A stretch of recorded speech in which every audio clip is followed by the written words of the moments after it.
All right, here we go. All right, we got a great opportunity. After the end of the Ford Field family event, we had a long-time friend of the show, great hero in Detroit, announcer for the Detroit Lions radio network, Dan Miller, has joined us. Can we hear it? Thank you. That's a heck of an introduction, and it's good to be here. Let me just say this: I appreciate all that you guys do. You and no, thank you. But everything that all the bloggers do and the podcasts and all that, it's also cool. I follow it. I follow all you guys, and I greatly appreciate it. And I know the team does as well. And you know, it's just the passion comes through, and it means a lot. It's really cool. So it's great to be here. I really appreciate you inviting me to be here. No greater compliment. Thank you very much, Dan. Dan Miller, guys. I mean, this guy is the quality of Detroit. He's the heart and soul. You get to know him, you get to talk to him, and you learn how awesome a city this could be and how awesome the people in the city can be. Thank you very much. Also, keep going. A guy who maybe it's a redemption arc, right? I mean, he wasn't maybe a fan favorite in the last couple of years, maybe the last decade, but who's turned into not only a friend of the show, but really a voice for player safety and so much more in the NFL. Fox rules analyst. I mean, who clears it up better than our best buddy, Dean Blandino? How you doing, Dean? It was not. Dan gets a standing ovation, and that's fine. We can. Dean spends Mondays on cleanup. Those are the old days, right? Exactly. Putting out fires. Days. All right. Yeah. No. It's great to have Dean here. And let me ask you this, because you have been on this redemption arc, and you guys have been having a great time with it. Are there other cities besides Detroit that are this passionate about Dean Blandino? Yeah, we were talking earlier with some of the guys, and it was literally a 7-day span in my life that created the two fan bases that hated me the most. And it was the Lions and Cowboys played, right? And the infamous flag pickup. And then 1 week later, Packers, Cowboys, and I know everyone in this room would say that was perfect irony with the Dez play.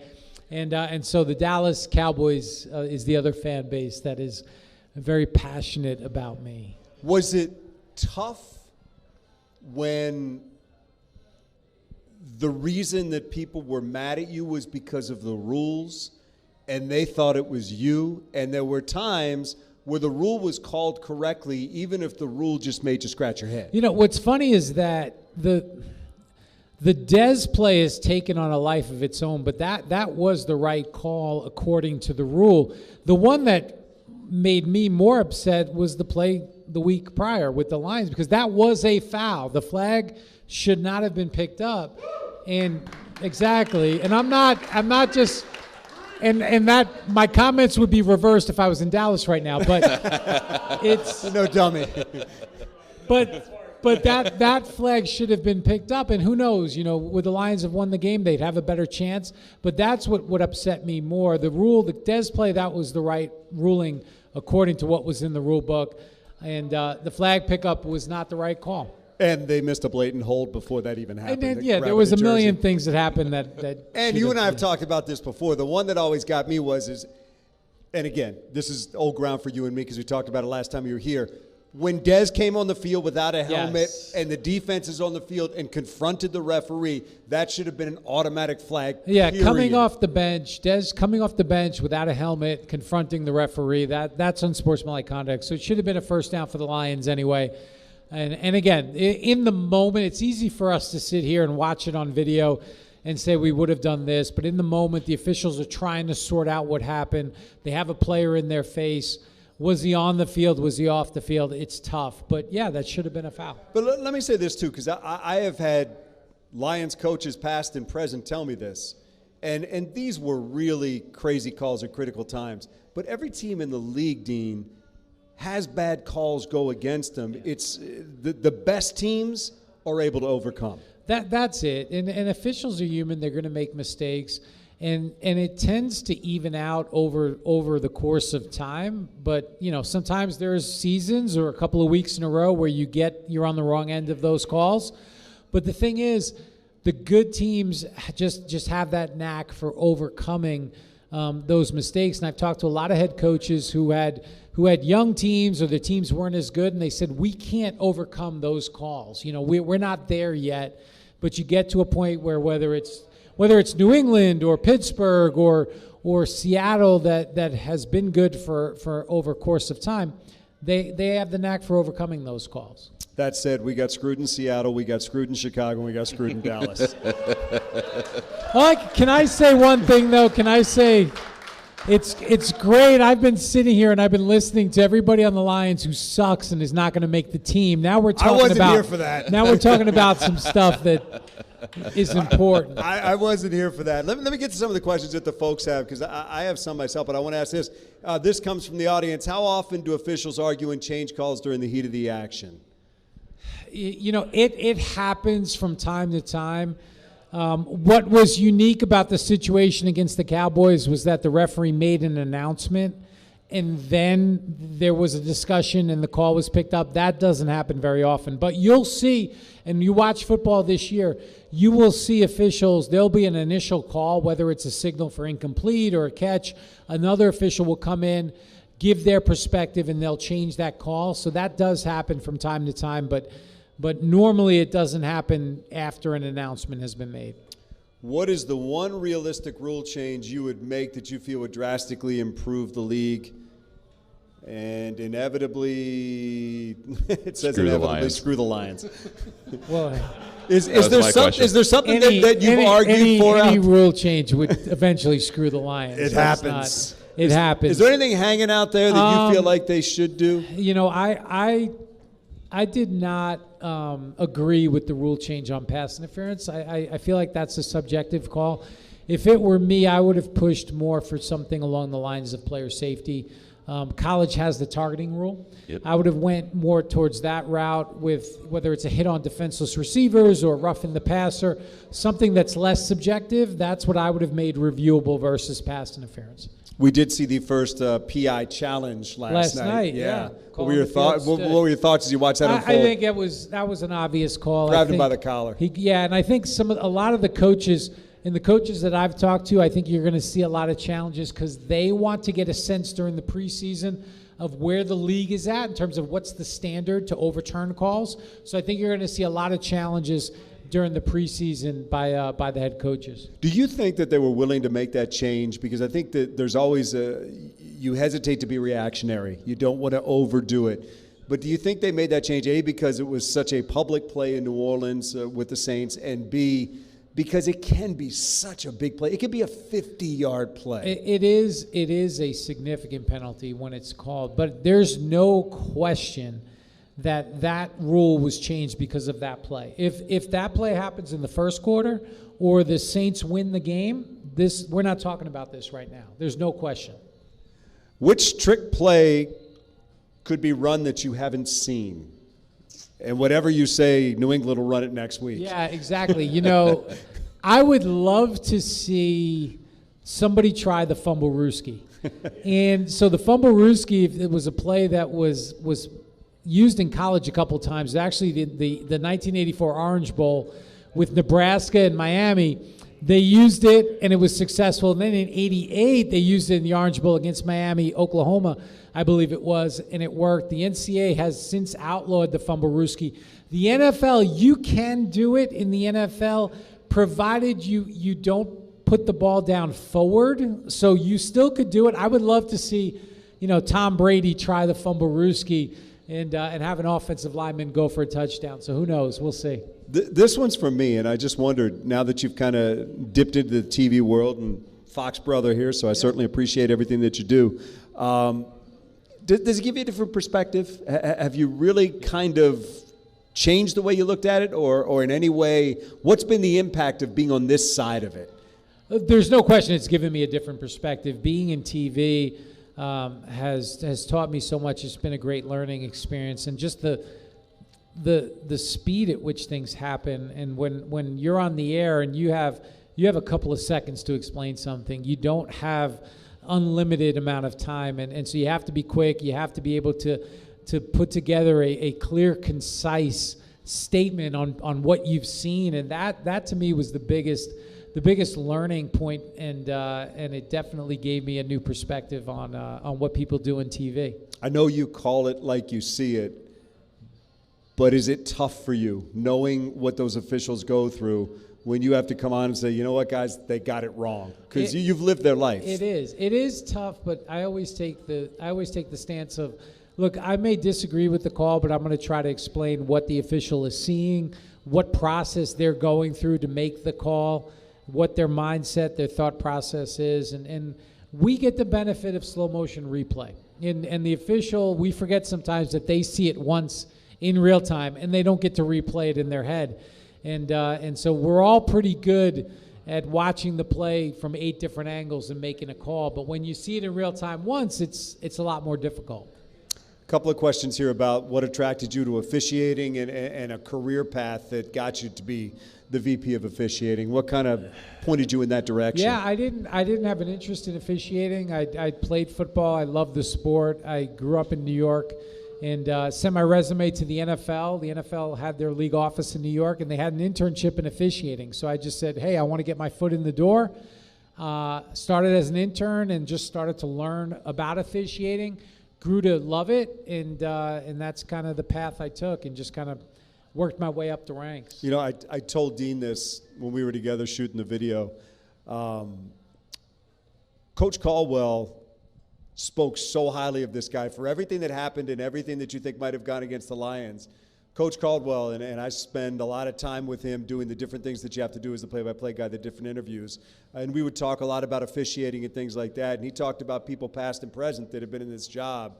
And he was so appreciative of you and the way that you were always present. You would talk things through. And he said not everybody was like that. So clearly he had a great admiration of you and the job that you did. You two probably didn't always agree, sure, but he really appreciated the job that you did.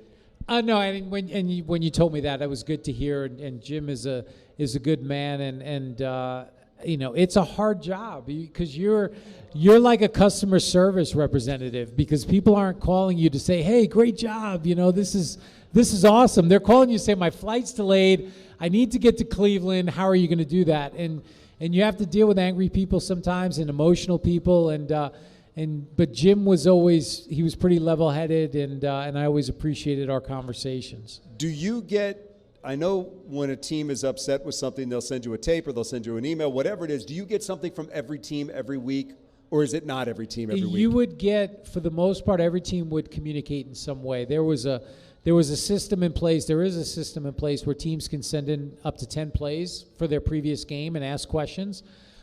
Some teams would use that. Other coaches would call. Other coaches would text.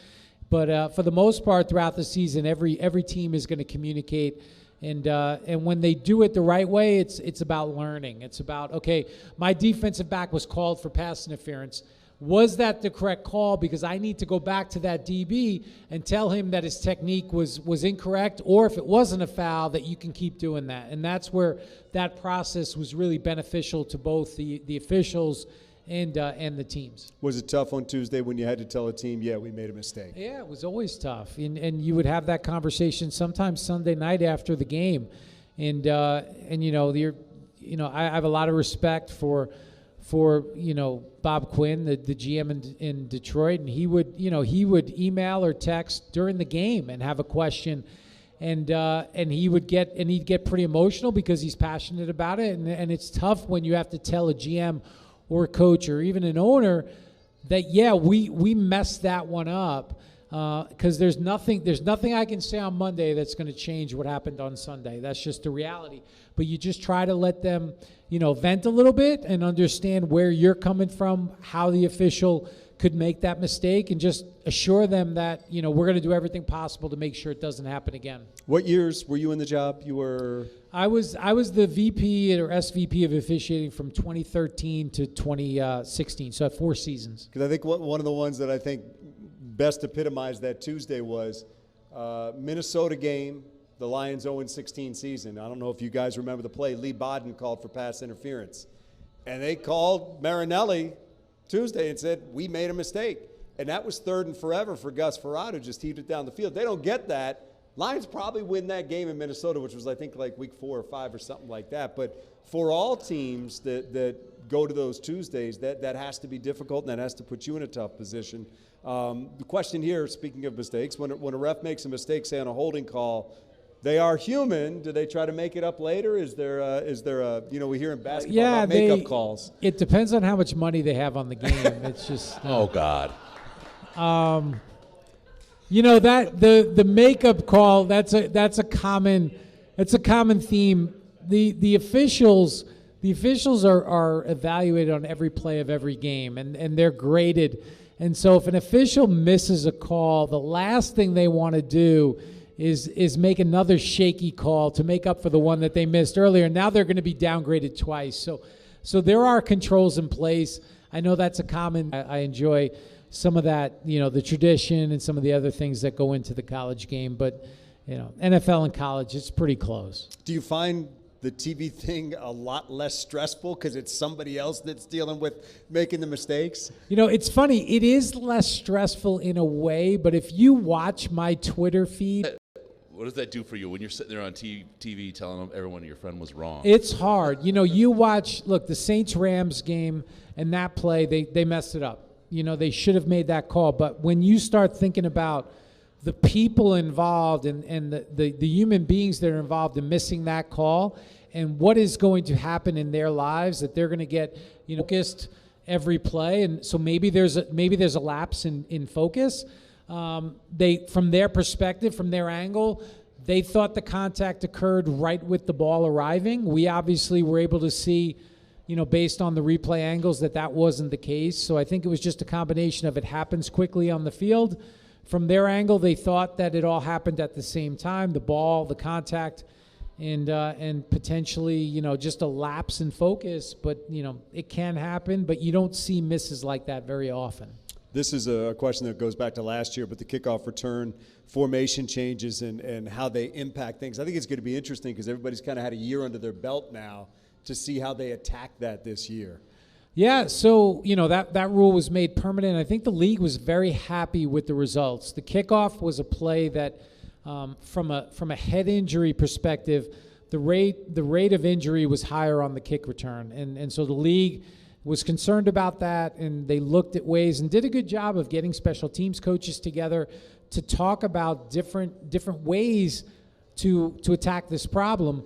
And you saw a reduction in head injuries, 35% less concussions on the kickoff this year compared to last year.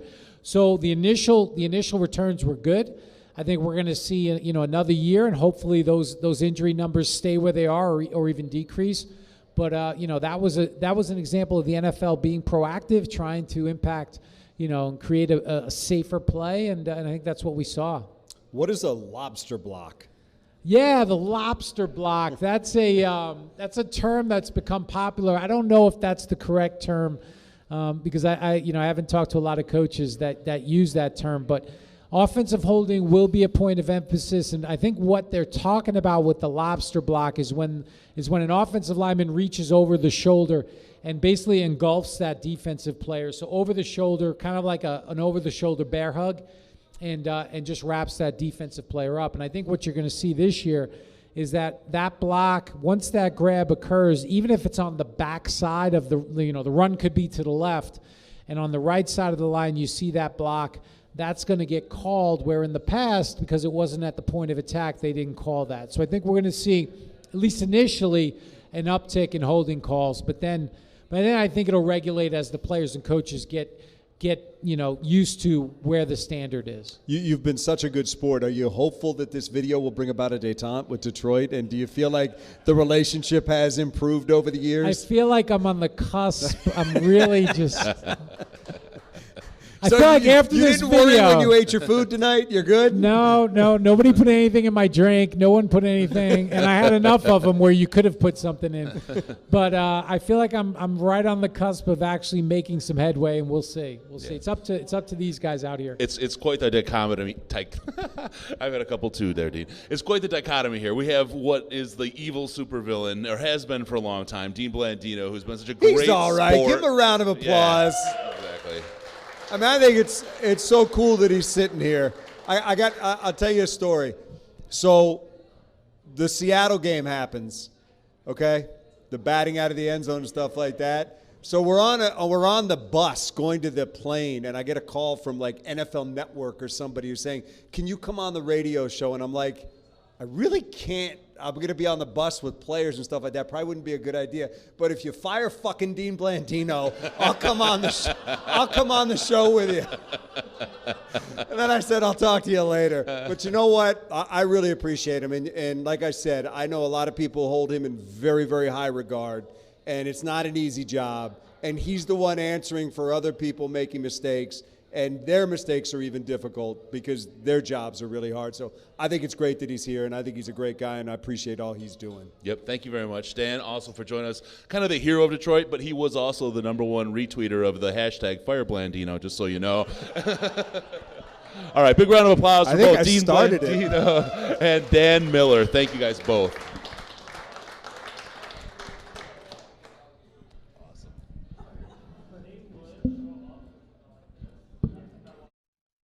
All right, we'll be back in about 5 or 10 minutes.